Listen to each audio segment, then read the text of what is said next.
Hello friends, എല്ലാവർക്കും സുഖമല്ലേ? ഇന്ന് ഞാൻ മാംഗ്ലൂർ സ്റ്റൈൽ ഗോളി ബജിയുടെ റെസിപ്പി ആയിട്ടാണ് വന്നേക്കുന്നത്. അതിനായിട്ട് ഒരു പാത്രത്തിലേക്ക് 1 കപ്പോളം മൈദാമാവ് ഇട്ട് കൊടുക്കുന്നുണ്ട്. അതിലേക്ക് 1/2 കപ്പ് തൈരും കൂടെ ചേർത്ത് കൊടുക്കാം.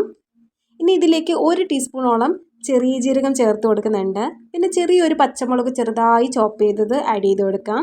കൂടെ തന്നെ ഒരല്പം കരിവേപ്പില ചെറുതായി കട്ട് ചെയ്തത് അതും കൂടി ഇട്ട് കൊടുക്കുകയാണ്. പിന്നെ ഒരു ചെറിയൊരു കഷ്ണം ഇഞ്ചി അതുപോലെ ചെറുതായി ചോപ്പ് ചെയ്തത്, 1 ടീസ്പൂണോളം തേങ്ങാക്കൊത്തും കൂടി ഇട്ട് കൊടുക്കുകയാണ്. അതും ചെറുതായി ചോപ്പ് ചെയ്തതാണ്. ഒരല്പം ഉപ്പും കൂടി ഇട്ട് കൊടുക്കാം.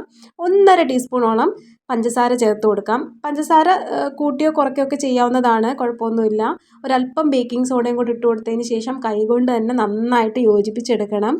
കൈകൊണ്ട് മിക്സ് ചെയ്തതിന് ശേഷം ഒരല്പം വെള്ളം കൂടി ചേർത്ത് കൊടുക്കാം. ആ മാവിൻ്റെ കൺസിസ്റ്റൻസി ഒന്ന് കറക്റ്റായിട്ട് കിട്ടാനായിട്ടാണ്. അപ്പോൾ ദേ മാവ് റെഡി ആയിട്ടുണ്ട്. ഇതുപോലെ കൈകൊണ്ട് എടുക്കുമ്പോൾ ഈ രീതിയിലായിട്ട് വീഴണം. ഇതാണ് അതിൻ്റെ കറക്റ്റ് പരുവമെന്ന് പറയുന്നത്. ഇനി അഥവാ വെള്ളം കുറച്ച് കൂടിപ്പോയിട്ടുണ്ടെങ്കിൽ ഒരല്പം മാവ് ഇട്ടിട്ട് മൈദാമാവ് ഇട്ടിട്ട് അഡ്ജസ്റ്റ് ചെയ്താൽ മതി. 30 മിനിറ്റ് നമുക്കൊന്ന് റെസ്റ്റ് ചെയ്യാൻ വെക്കാം. അപ്പോൾ ദേ 30 മിനിറ്റ് കഴിഞ്ഞ് മാവൊക്കെ സെറ്റായിട്ടിരിക്കുകയാണ്. പെട്ടെന്ന് തന്നെ നമുക്ക് തയ്യാറാക്കിയാലോ. എണ്ണ നന്നായിട്ട് ചൂടായി വന്നിട്ടുണ്ട്.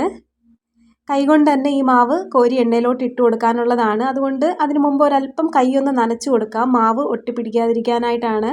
വളരെ കുറച്ച് ഇതുപോലെ ഇട്ടിട്ട് പതിയെ എണ്ണയിലോട്ട് ഇട്ട് കൊടുത്താൽ മാത്രം മതി. ലോ ടു മീഡിയം ഫ്ലെയിമിൽ തന്നെ നമുക്കിത് തയ്യാറാക്കി എടുക്കാം. ഹൈ ഫ്ലെയിമിലൊക്കെ വെച്ചാൽ പുറമെ നന്നായിട്ട് വെന്ത് കിട്ടും, ഉള്ളിൽ അത്രത്തോളം വെന്ത് കാണില്ല. അപ്പോൾ അതേ എല്ലാം കൂടി ഇട്ട് ഞാനൊന്ന് ഫില്ല് ചെയ്ത് കൊടുക്കുകയാണ്. ഇനി ഗോൾഡൻ കളറൊക്കെ ആയി വരുന്നത് വരെ തിരിച്ചു മറിച്ച് നമുക്കിത് തയ്യാറാക്കി എടുക്കാം. അപ്പോൾ ഇത് റെഡിയായി വന്നിട്ടുണ്ട്. കണ്ടോ, നമ്മുടെ ഗോളി ബജി നന്നായിട്ട് ഗോൾഡൻ കളറായിട്ടൊക്കെ കിട്ടിയിട്ടുണ്ട്. ഇനി നമുക്ക് വറുത്ത് കോരി വേറൊരു പാത്രത്തിലോട്ട് ഇട്ട് കൊടുക്കാം. അപ്പോൾ ഇത് എല്ലാം ഞാൻ ഇട്ട് കൊടുത്തു. ഇനി ബാക്കി മാവും അതുപോലെ തയ്യാറാക്കി എടുക്കുകയാണ്. അപ്പോൾ ഈ ഗോളി ബജി ഇവിടെ സെറ്റായിട്ട് കിട്ടിയിട്ടുണ്ട്. ഇതൊരു വൈറ്റ് ചട്നിയുടെ കൂടെ അടിപൊളിയായിരിക്കും. ചമ്മന്തിയോ ടൊമാറ്റോ സോസോ എന്തിൻ്റെ കൂടെ വേണമെങ്കിലും സെർവ് ചെയ്യാവുന്നതാണ്.